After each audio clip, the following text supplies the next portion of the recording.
Bonsoir à tous. À la une de ce journal, des députés et sénateurs SDF boycottent la rentrée parlementaire de novembre 2017, un signe de protestation contre ce qu'ils qualifient d'impuissance et d'incapacité du Parlement à ouvrir un dialogue sur la crise anglophone et la forme de l'État. En réponse à ce boycott du SDF, le président de l'Assemblée nationale a martelé dans son discours d'ouverture que le Cameroun est un État unitaire et décentralisé, un et indivisible, dans un contexte de radicalisation des prises de position. Un dialogue politique inclusif est-il encore possible au Cameroun? Vous écouterez dans ce dossier du 20h des voix des Camerounais ordinaires interpeller les parlementaires sur leur rôle clé dans la résolution des crises de grande envergure au Cameroun. Sur le front de guerre contre le terrorisme, les populations vivent une autre terreur, celle des enlèvements des membres de leur famille, des agressions mortelles dans le septentrion, mais aussi le spectre d'une famine qui menace les populations du septentrion. On en parle dans ce journal.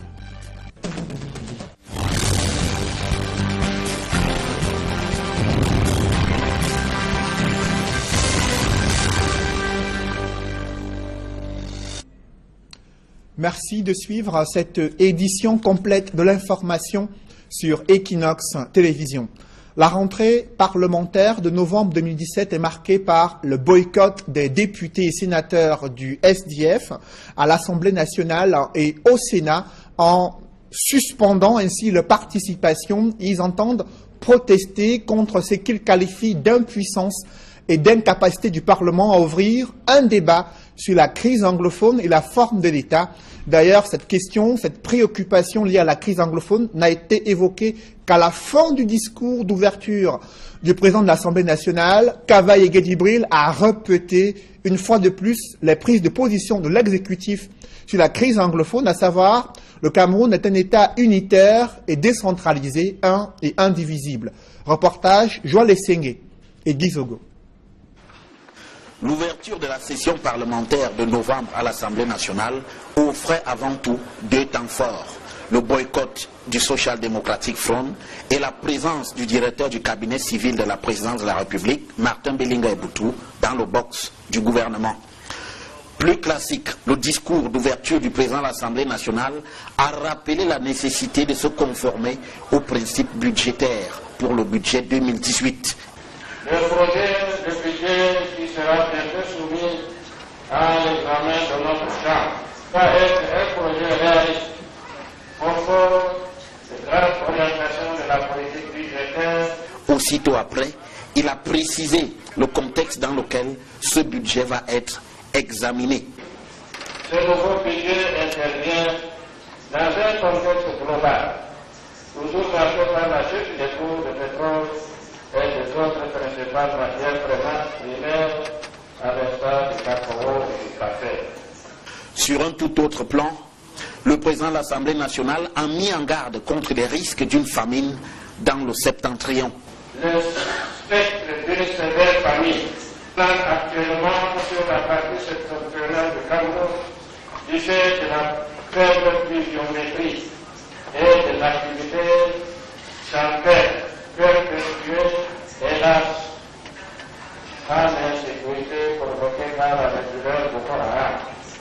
Relégué à la dernière extrémité du discours du président de l'Assemblée nationale, la crise anglophone lui a inspiré la condamnation des actes de violence et l'évocation sans relief du dialogue.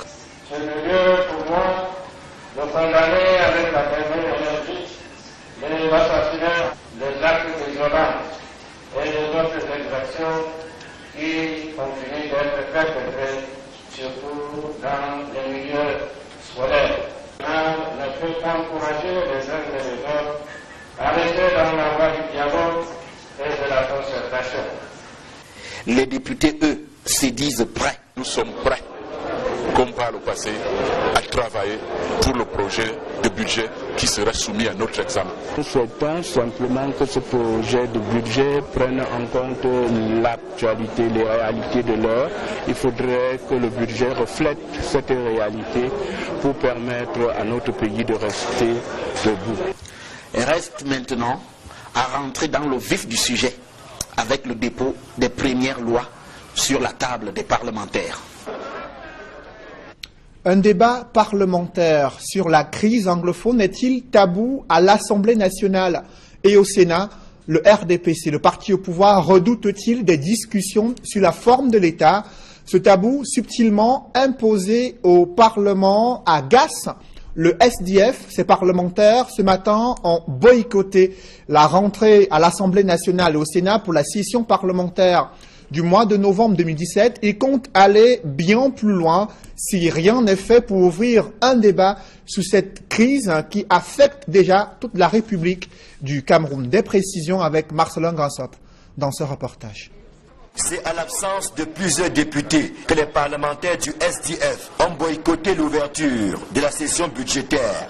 Au siège du parti où ils se sont réunis, les absences de Joseph Wiba et de Joseph Bandam ne sont pas passées inaperçues, pour ne citer que ces deux députés bien connus qui ont été pris à partie récemment par les populations des régions anglophones. Il y a certains de mes parlementaires qui sont assiégés à résidence par les populations, par leurs électeurs dans leur région, leur demandant de ne pas se déplacer à Yaoundé, parce que ça fait 4 sessions que la crise a débuté dans les régions du nord-ouest et sud-ouest, et jusqu'aujourd'hui, pendant les 4 sessions, le Parlement n'a rien fait, alors que la Constitution, à son article 4, parle de l'autorité de l'État qui est exercée par le président de la République et le Parlement. Donc le Parlement devait faire quelque chose, ça fait 4 sessions, rien n'est fait. Les députés et sénateurs du SDF ont donc déserté l'hémicycle pour dénoncer la mauvaise gestion de la crise anglophone par le président de la République. Nous sommes, n'est-ce pas, à une étape de l'escalade qui, si rien n'était fait, risque de nous conduire à des lendemains très incertains.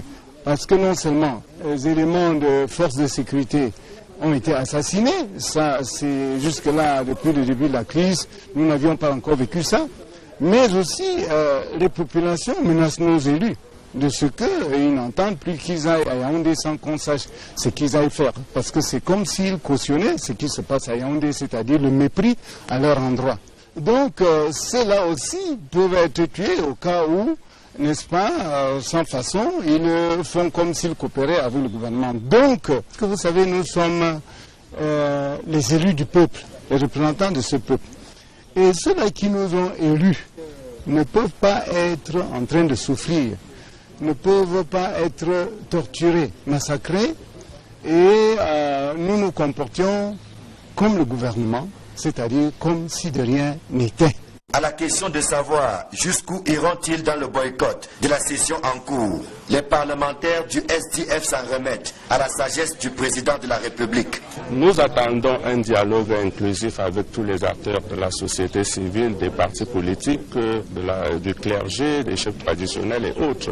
C'est ce que nous attendons. Lui-même, il a parlé du dialogue. Où est le dialogue? Donc c'est ce que le Premier ministre est en train de faire sur le terrain avec ses fonctionnaires.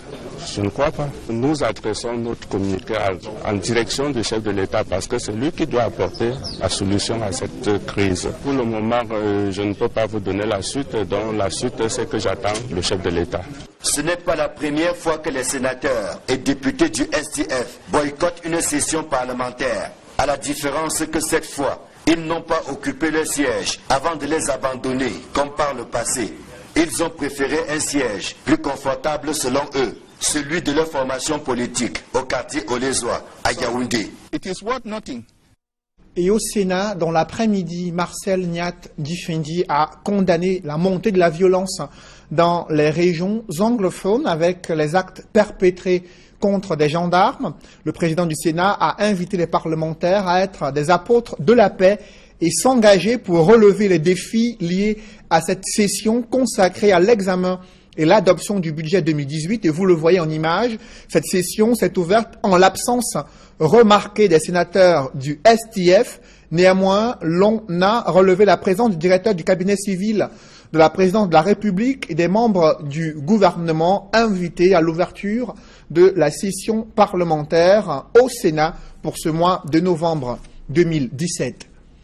Et toujours dans cette actualité, des Camerounais interpellent les élus de la nation sur leur rôle clé Dans la résolution de cette crise anglophone, il les exhorte, les députés et sénateurs, à utiliser le pouvoir législatif pour traiter des causes profondes de cette crise qui menace la cohésion nationale au Cameroun. Kate Diarra et Mitterrandam les ont rencontrés dans ce reportage. La rentrée parlementaire du mois de novembre, prioritairement réservée au budget de l'année 2018, est malgré tout une rentrée porteuse d'attentes et d'espoir pour nombre de Camerounais. De ceux que nous avons rencontrés dans la rue, beaucoup continuent d'accorder une confiance quasi aveugle à ces parlementaires, déjà perçus ici comme contre-pouvoir, cela par le contrôle de l'action gouvernementale. Ces parlementaires-là, nous, on a confiance en eux. Si on les bosse pas, on a confiance en eux. Nous savons qu'ils peuvent bien faire le travail. Pourtant, il y en a plus critiques et intransigeants, aux yeux de qui les parlementaires ont désormais perdu toute considération. Bon, je pense que les sénateurs n'ont jamais joué aucun rôle pour le peuple camerounais. Ils ont toujours eu l'habitude de lutter pour eux, chercher ce qu'ils vont avoir. Bon, ce qu'ils vont faire aujourd'hui, je crois que ce sera la même chose. Il n'y aura rien à faire. Nous, on n'attend rien de ces parlementaires. Les Camerounais n'ont plus confiance aux députés parce qu'ils ne font pas leur boulot, ils ne pensent qu'à eux-mêmes. Ils ne viennent que vers la population quand ils ont besoin de leur voix pour être votés. Et après, on ne les voit plus. Des critiques qui n'ont pas empêché la formulation de leurs attentes, qui, bien que de plusieurs ordres, convergent toutes vers la résolution de la crise anglophone. Oui, qu'ils soient juste véridiques envers eux-mêmes et envers le peuple camerounais.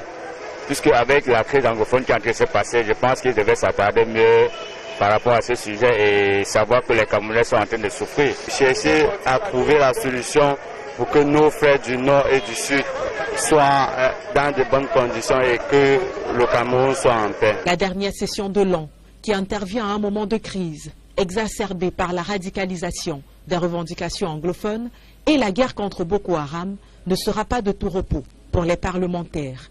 La preuve. Comme d'habitude, nous attendons le bien-être des Camerounais, que les députés, n'est-ce pas, puissent faire leur travail, à tel enseigne que les Camerounais puissent trouver une bonne façon de vivre. Au regard de l'enlisement de la crise anglophone et la radicalisation des prises de position, un dialogue politique inclusif est-il encore possible au Cameroun? Après le bilan mitigé de la tripartite de 1991, l'opposition a-t-elle encore les moyens de contraindre le régime de Yaoundé à ouvrir ce dialogue tant attendu? Nous en parlerons en deuxième partie de ce journal avec le vice-président national de l'Union démocratique du Cameroun, Cyril Sambaka, l'invité du 20h.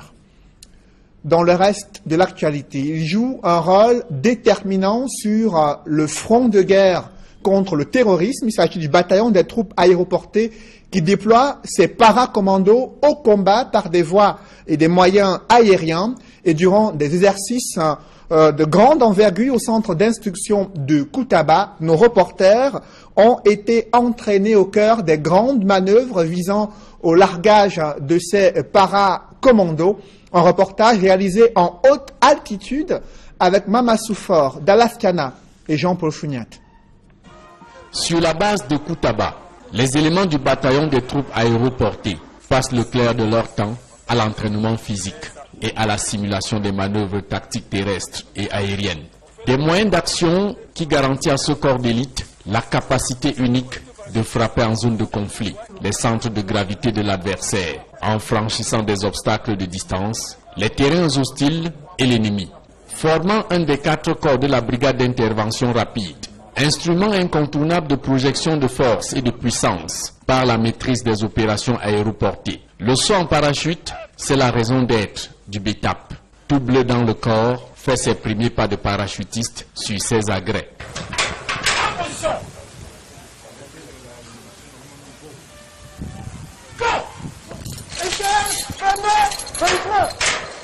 L'une des étapes indispensables de tout le processus, c'est l'exercice à la position d'atterrissage au sol. Et le manquer est souvent préjudiciable aux parachutistes. Le regard à 45 degrés vers le sol pour regarder le rapport de triangle angle jaune à point de pied. Regardez là où on doit atterrir. Si vous n'avez pas fait le rapport de triangle angle jaune à point de pied, vous n'avez pas pris la bonne position d'atterrissage. Est-ce que c'est compris? Au-delà des formations et des exercices communs à toutes les forces de défense et de sécurité, les éléments du BETAP ont des exercices de base spécifiques. La fenêtre d'assaut, la descente en rappel, le grimpé commando, des manœuvres d'ensemble nécessaires à l'aguerrissement du commando. Une fois le physique au point, le futur paracommando peut alors entamer des simulations de saut aérien sur balançoire. Vas-y. 1, 2, 3. De la réarticulation, les troupes équipées de leur matériel de saut se rassemblent sur la piste en attente d'exécution des procédures d'inspection et d'embarquement. Une fois engouffré dans le ventre du C-130, les mesures de sécurité vérifiées, l'aéronef militaire se lance sur la piste et s'envole pour d'autres acrobaties dans les cieux. Et les reporters d'Equinox Télévision ont le privilège de vivre de près toutes les opérations d'aéroportage et d'aérolargage des colis et des personnels. Le timing confirmé par cet éclaireur, les paracommandos évoquent la protection de leur saint patron, Michel Archange. Puis, le largage des troupes est enclenché. Vu du sol, l'avion vomit des commandos en chute libre à 3500 mètres d'altitude. Un exercice, plus du tout la chasse gardée des seuls hommes. Quand tu ne suis pas les consignes, tu as les impacts au sol. Donc pour mieux sauter, pour mieux atterrir, il faut juste suivre les consignes, comme par exemple prendre la bonne position d'atterrissage, serrer les pieds et tu atterris sans problème. Dans cette descente vers la terre, l'adjudant Gouchoube, 10 ans d'expérience, se pose sans rouler au sol. La seule difficulté que j'avais, c'est que j'étais contre le vent. Et quand vous êtes contre le vent, vous ne vous avancez pas rapidement. Et dans la zone de balisage sécurisée, l'équipe médicale est sur le qui-vive, prête à intervenir en cas de moindre pépin. Les pathologies que nous rencontrons plus au cours de cette activité, c'est les fractures. Et le rôle de l'équipe médicale ici consiste à rassurer le malade, à l'embarquer et à l'amener au centre médical pour une meilleure prise en charge. De sa devise, audace, efficacité, témérité dans les opérations de raid, entendez recherche, assistance, intervention et dissuasion. Le bataillon des troupes aéroportées de Koutaba, fort de son savoir-faire et son expérience, est régulièrement sollicité dans des crises sur le continent. Bar El Ghazal en 2007, Kwanza Angola en 2008, la MISCA et la MINUSCA en Centrafrique, Émergence 4 et la force multinationale mixte dans la lutte contre Boko Haram. Les hommes du commandant Eli Romance Mezuizo n'en finissent pas de surprendre par leur faculté à se métamorphoser et s'adapter rapidement aux nouvelles situations qu'impose l'ennemi. Un grand reportage réalisé au centre d'instruction de Koutaba. Très peu de Camerounais connaissent le parc national de Campo, situé le long de la frontière avec la Guinée équatoriale. Cette réserve d'espèces animales se trouve dans une commune qui est à 80 km de Kribi. Cependant, les populations doivent parcourir cette route durant plus de 4 heures. La faute à une infrastructure routière déjà impraticable et qui s'est coupée en deux. Du coup, touristes, agriculteurs, forestiers, broient du noir. Reportage Roger Takala, Farel Bounia et Julienne Berthébissaï. La marche à pied est devenue un exercice favori pour les populations de Campo à cause du mauvais état des routes. L'état de la route, on ne peut même pas. Pour ça, on ne peut même rien dire. Le gouvernement vient ici tous les jours. Il voit l'état de la route. La route est mauvaise. Les cotisations, on est incapable de cotiser parce que la route est mauvaise. On va cotiser comment? Faute de voitures, parce que parsemé de bourbiers, l'arrondissement de Campo est coupé en deux. Impossible de joindre la ville de Kribi, chef-lieu du département de l'Océan, situé à 75 km en voiture. En saison de pluie, comme c'est le cas actuellement, le coût de transport connaît une augmentation qui met en mal les voyageurs. C'est très dur pour arriver, parce que je suis un homme de Kola, de Yaoundé. Même surtout pour arriver à Kribi, un grand problème. Et pour amener les choses pour venir planter ici, là, comme les rejets et tout ça, ça devient dur que je fais le transport là. Bon. Pendant la saison, si c'était la saison, on payait 3 000. Mais actuellement, 5 000 francs. Pour aller à Kribi, il faut payer 5 000, parfois 10 000. En plus du mauvais état de la route, l'absence de l'énergie électrique a un impact sur les activités économiques. Moi, je suis restauratrice. Donc, à mon niveau, quand il n'y a pas la lumière, rien ne marche. Donc quand on a le poisson, on n'a pas de lumière, il n'y a pas moyen de les conserver. La SONEL nous menace trop ici. J'ai dit que les élites de Campo doivent mettre fin à ça. On souffre pour les congélateurs et qu'on paye l'énergie. Chaque mois, on paye. Mais les choses se gâtent dans les boutiques. Depuis 2 mois aujourd'hui, on n'a pas de lumière bien. Est-ce que tu ignores ça? Non. On donne 30 minutes, on coupe.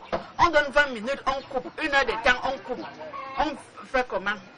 Dépassés par cette situation, les populations lancent un cri de détresse à l'endroit des pouvoirs publics. Dans l'escale internationale, les enjeux de paix et de sécurité en Afrique sont au cœur d'un forum international qui se tient à Dakar, au Sénégal. Des précisions avec nos confrères de TV5 Monde. Appelle ce forum le Davos de la sécurité en Afrique. Ce sont surtout des discussions informelles, des rencontres de couloirs entre tout le Gotha du monde du renseignement et de la sécurité en Afrique. Ce matin, lors de la cérémonie d'ouverture, le président sénégalais Macky Sall, qui est l'hôte de ce sommet, s'est exprimé en présence des présidents maliens et rwandais. Le message est clair, la menace djihadiste s'est considérablement développée en Afrique de l'Ouest ces 2 dernières années. Mais dans la lutte contre le terrorisme, les progrès sont lents et les États ont du mal à mettre en place des solutions adaptées. Pour que la riposte sur le terrain soit efficace et cohérente, il faut des forces de défense et de sécurité suffisamment formées et entraînées, suffisamment équipées et dotées de mandats clairs et robustes. L'heure me semble venue de repenser sérieusement la doctrine du maintien de la paix du système des Nations Unies. Autre enjeu soulevé pendant cette journée de débat, la nécessité pour le continent de trouver les moyens d'assurer sa propre défense, des solutions africaines pour des problèmes africains. La lutte contre le terrorisme ne doit pas seulement une lutte sécuritaire, une lutte militaire. Il y a d'autres aspects que nous, Africains, nous devrons regarder en face, à savoir que nous devrons améliorer notre bonne gouvernance, nous devrons plutôt créer plus de développement dans ces régions et nous devrons être sensibles aussi à la question des droits de l'homme.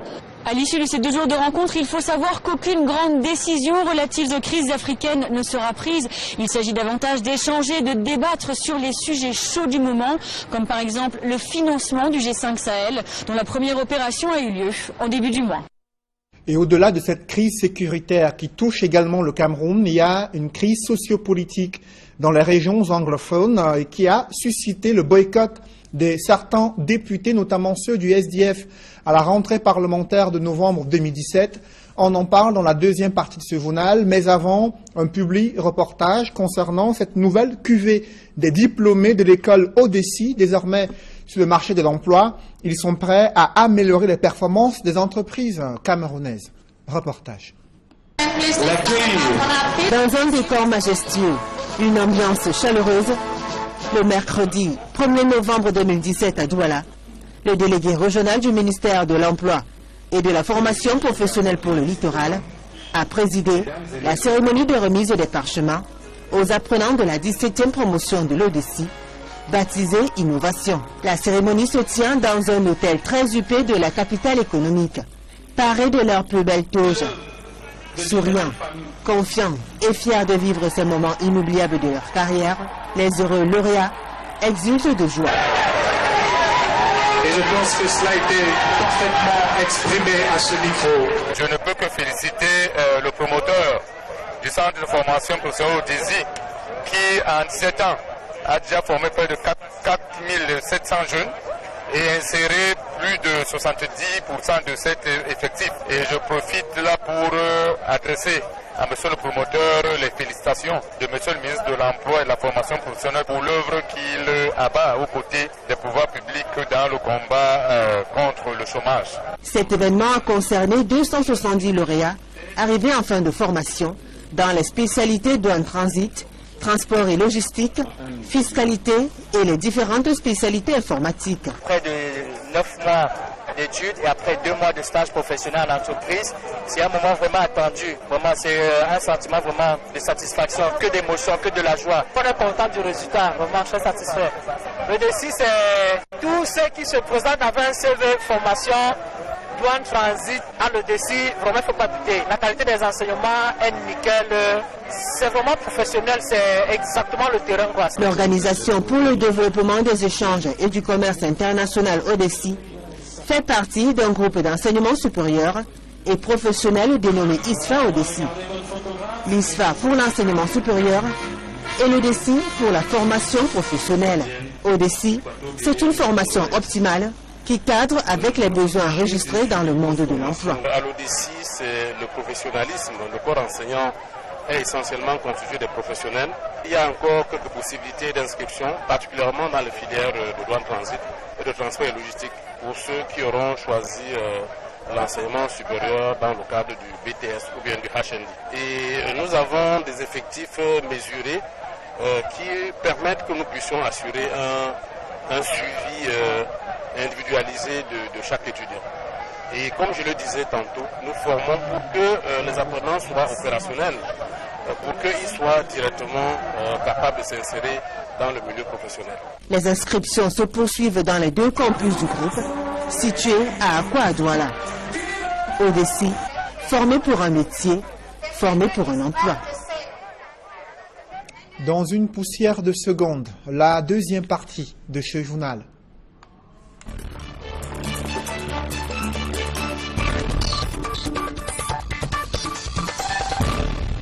Je reçois sur ce plateau le vice-président national de l'Union démocratique du Cameroun, Cyril Sambaka. Bonsoir. Bonsoir Cédric Mouffelet, bonsoir à tous les téléspectateurs de Kinox. Vous avez suivi les députés et sénateurs SDF. Ils ont boycotté cette rentrée parlementaire du mois de novembre 2017 pour dénoncer, selon eux, la mauvaise gestion gouvernementale de la crise anglophone et le refus d'ouvrir un débat parlementaire sur cette question qui cristallise l'attention depuis près d'1 an. Que pensez-vous de cette stratégie du SDF? Je dois dire qu'il faut distinguer les objectifs, le constat. Le constat que tous les Camerounais font, c'est le même constat que les députés du SDF font. À la seule différence qu'il y en a qui sont dans le nord-ouest et qui ont été pratiquement kidnappés par les populations. Donc je pense que si nous avons les mêmes analyses de la situation du Cameroun, on peut avoir des méthodes pour arriver aux objectifs qui peuvent différer. Le SDF a choisi de boycotter. Je pense que c'est dans leur droit. Et si ça peut contribuer à ce que quelque chose avance, ce serait très bien. Et vous savez qu'une assemblée nationale ne doit pas rester complètement vide. L'UDC s'est toujours inscrit dans le dialogue. Le dialogue, on va jusqu'au bout. Parce que nous avons constaté qu'effectivement, l'Assemblée nationale du Cameroun est majoritairement RDPC. Et tout est bloqué. Que ce soit SDF, UDC, chaque fois qu'on veut débattre d'un sujet, on veut qu'il soit à l'ordre du jour, on l'évacue. Donc, en réalité, nous sommes face à une crise qui intéresse tout le Cameroun, et notamment ces députés. Les députés ont été élus par les populations. Ils sont supposés être indépendants. Mais on ne comprend pas que le parti au pouvoir, que les députés du RDPC ne puissent pas un seul instant penser peuple. Parce qu'ils sont soumis au dictat de l'exécutif. C'est ça la réalité. Ce dictat de l'exécutif dont vous faites mention est au-dessus des préoccupations des populations qui sont posées par des députés de l'opposition. Le SDF qui, dans une sortie aujourd'hui, estime qu'il y a comme un tabou sur cette question relative à la crise anglophone. Est-ce que, pour vous, le parti au pouvoir redoute notamment des discussions sur la forme de l'État qui pourraient surgir durant un tel débat? Le parti au pouvoir ne peut pas ne pas organiser cette assise. Voyez-vous, quand on parle de la tripartite, les villes mortes avaient duré 6 à 7 mois. Et il y a eu cette réunion tripartite, d'où est sorti quelque chose de fondamental. Notre constitution, on s'en est inspiré, on n'a pas fait exactement ce qu'il fallait faire, mais on s'est inspiré de cela. Maintenant, la question fondamentale qu'on doit se poser, si nous sommes tous Camerounais, Est-ce que nous avons le droit de séparer nos frères anglophones? Parce que si c'est tout le Cameroun qui revendiquait, je pense que le dialogue aurait déjà eu lieu. Mais étant entendu que on diabolise par-ci, on diabolise par-là, il y a des gens qui ne perçoivent pas, effectivement, qu'il y a un problème de fond, il y a un problème de gouvernance qui a provoqué toute cette radicalisation. Il y a eu le non-respect de certaines résolutions de la tripartite qui nous ont rattrapés aujourd'hui. Et il n'y a pas de confrontation qui puisse se terminer sans qu'on ne soit autour d'une table. Il faut faire l'économie des morts. Il faut faire l'économie des morts. Il faut se mettre autour d'une table et discuter. Mais le président de l'Assemblée nationale, ce matin, lors de son discours d'ouverture, estime que les missions qui ont été envoyées dans le nord-ouest et le sud-ouest, conduites par le Premier ministre, sont des signes qui illustrent la volonté du chef de l'État à trouver des solutions à cette crise anglophone. Les solutions ne se trouvent pas par les fonctionnaires. Les fonctionnaires ne sont pas habilités à trouver les solutions à des crises comme celle-là. Ce sont des crises qui demandent un dialogue inclusif. On a un exemple, c'est d'ailleurs la raison principale. L'une des raisons pour lesquelles on a encore fêté cet anniversaire de la tripartite, qui était une victoire de la paix. Nous avons revisité cela, nous avons vu comment les choses se sont passées, nous avons vu ce qu'on a pu obtenir, et nous avons compris que seul le dialogue autour d'une table peut nous définir là où on va. Vous avez bien constaté que depuis que les sessions parlementaires se font, on ne pose pas, les députés ne discutent pas des vrais problèmes du Cameroun. Il y a une crise anglophone, ils n'en parlent pas. Or, c'est eux les élus du peuple. Ça pose un problème. Qu'est-ce qui explique, selon vous, cette attitude du pouvoir législatif face à de graves crises que traverse le Cameroun, en l'occurrence, cette crise anglophone? Oui, la raison est simple. C'est que l'exécutif a en majeure partie mis à cette assemblée des députés. C'est-à-dire qu'ils ont utilisé les moyens de l'État, la corruption et autres, pour les faire élire. Ils ne sont même pas connus de leur population. Ce qui pose donc un problème. Ils ne peuvent pas aller intervenir et ils sont les plus nombreux à l'Assemblée nationale. Ça pose donc le problème du code électoral. Ça pose une série de problèmes. Vous comprenez que ce n'est pas les fonctionnaires qui vont aller décrisper et régler ces problèmes. Il y a des problèmes sous-jacents, il y a d'autres problèmes en amont et en aval qu'il faut pouvoir régler. Nous vivons un cycle. C'est un cycle qui se termine. Il faut que les Camerounais se mettent autour d'une table pour penser le Cameroun, pour penser le développement du Cameroun. Il y a des mécanismes qui devaient être mis en place depuis 26 ans. Comme la décentralisation, rien n'a été fait. Il y a plusieurs institutions qui devaient être mises en place. On n'a rien fait. On nous a donné des sénateurs nommés. On nous a fait voter les sénateurs sans qu'il y ait les régions. Il y a tout cela qu'il faut revisiter. Et si nous sommes dans cette situation, ne voyons pas ce qui se passe seulement dans ces zones-là. Posons-nous la question de savoir quels sont les manquements de l'État qui ont entraîné cela. Parce que sur cette table, il y a un an, je me rappelle bien, je vous l'avais dit, je vous avais dit qu'après que l'armée descende, parce que le pouvoir a cette habitude de penser que l'armée est là pour mater les populations. Non, l'armée est là pour protéger les populations. Mais chaque fois qu'ils sont en difficulté, parce qu'ils ont failli, ils envoient l'armée. Ils envoient la police, ils envoient la gendarmerie. Et je vous avais dit que quand on va rentrer dans une résistance passive, il faudra régler ce problème très rapidement. Alors, parce que le schéma est simple. Quand on parle de la résistance passive, des gens s'infiltrent forcément, et puis quand ça met trop longtemps, on commence à connaître ce que nous sommes en train de vivre aujourd'hui. Ça aurait pu s'arrêter depuis un an. Alors vous avez parlé de la tripartite de 1991, 26 ans après un bilan que vous jugez mitigé. L'opposition a-t-elle encore les moyens politiques, elle qui évolue en rang dispersé, a-t-elle encore les moyens politiques de contraindre le régime d'ouvrir un nouveau dialogue face à une telle crise pour refonder les institutions de l'État? Je vous ai dit, la première chose, c'est la prise de conscience de tout le Cameroun que nos frères anglophones ont des problèmes. Ça, c'est la première chose. Parce que la crise de 91, c'était tout le Cameroun, au moins 7 à 8 régions. Donc la tripartite a eu lieu. Et si le gouvernement estime que 2 régions, ce n'est pas le Cameroun, ce n'est pas suffisant pour qu'on ouvre ce genre de rencontre, je dois dire que cette rencontre tripartite n'a pas été perçue, pas qu'elle était mitigée, mais elle n'a pas été perçue de la même façon, parce qu'il y avait des acteurs de l'opposition qui étaient à l'intérieur, il y avait des modérés, il y avait ce qu'on appelait les radicaux, et il y avait les extra-radicaux qui se trouvaient plutôt à l'extérieur. Et on n'a pas revisité, comme nous l'avons fait hier, tous les accords de la tripartite. Comment cela s'est passé? Quand on vous dit on ne peut pas discuter de la Constitution, cela avait été dit en 91. Mais à l'intérieur de la tripartite, nos leaders ont pu amener le gouvernement à céder et inscrire donc la réforme constitutionnelle.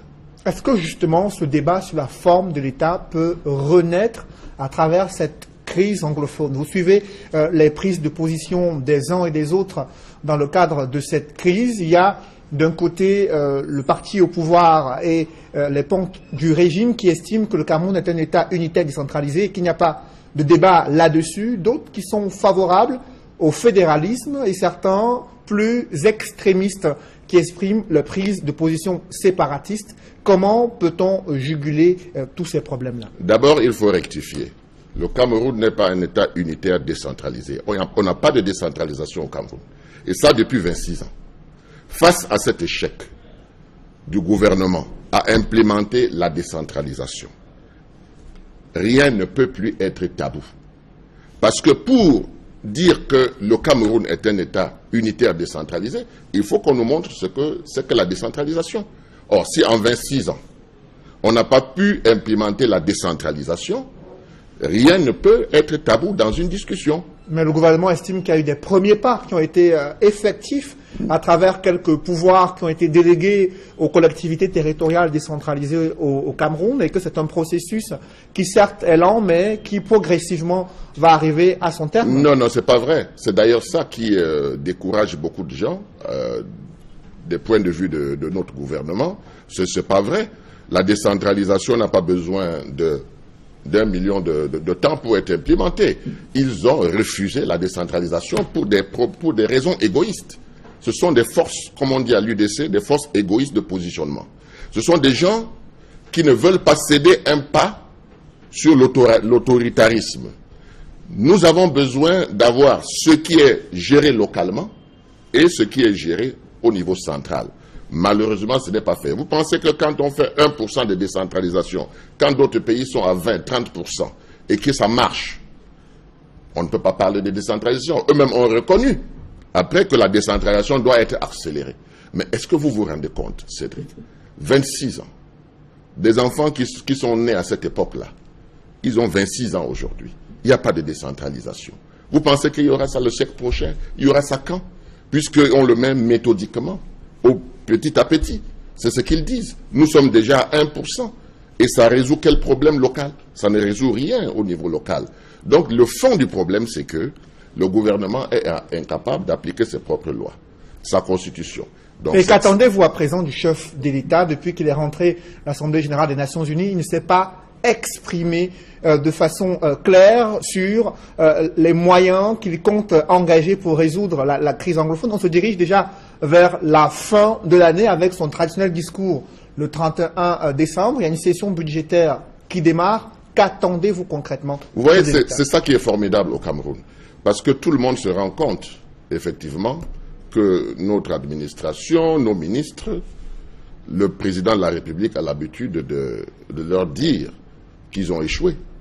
C'est la raison principale pour laquelle, vous voyez, le Cameroun est assez calme, parce qu'on sait que le président de la République, qui lui a été élu, a le dernier mot. Donc nous espérons, nous pensons que quand il aura pris connaissance, et c'est quelque chose d'urgent, quand il aura pris connaissance de l'échec des différentes tentatives de ses envoyés, il prendra ses responsabilités. On l'a déjà fait une fois, je ne vois pas pourquoi on ne le ferait pas 2 fois. Parce qu'il n'y a pas d'autre solution. En 91, il n'y avait pas d'autre solution que la tripartite. On avait des villes mortes 7 mois. Et les gens commençaient à se fatiguer. Donc, quand nous sommes arrivés à ces accords de la tripartite, des choses ont été mises sur pied, la paix est revenue. Maintenant, ils ont commencé donc à démonter les accords de la tripartite. Pourquoi? Parce que, précisément, à l'intérieur même de l'opposition, et notamment les organes de presse, n'avaient pas bien compris le bien fondé de cette tripartite, et ça a créé un boulevard au gouvernement pour commencer donc à torpiller ces accords de la tripartite sans que les gens ne se mobilisent pour dire voici ce que nous avons signé ensemble, on doit le respecter. Cédric, il n'y a pas une autre solution que celle-là.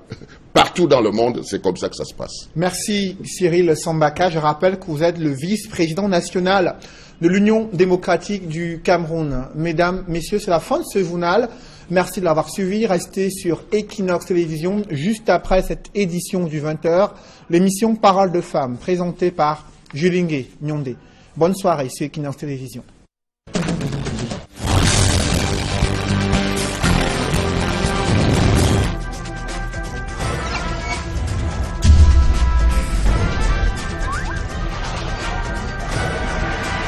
Equinox Télévision, au-delà de l'image,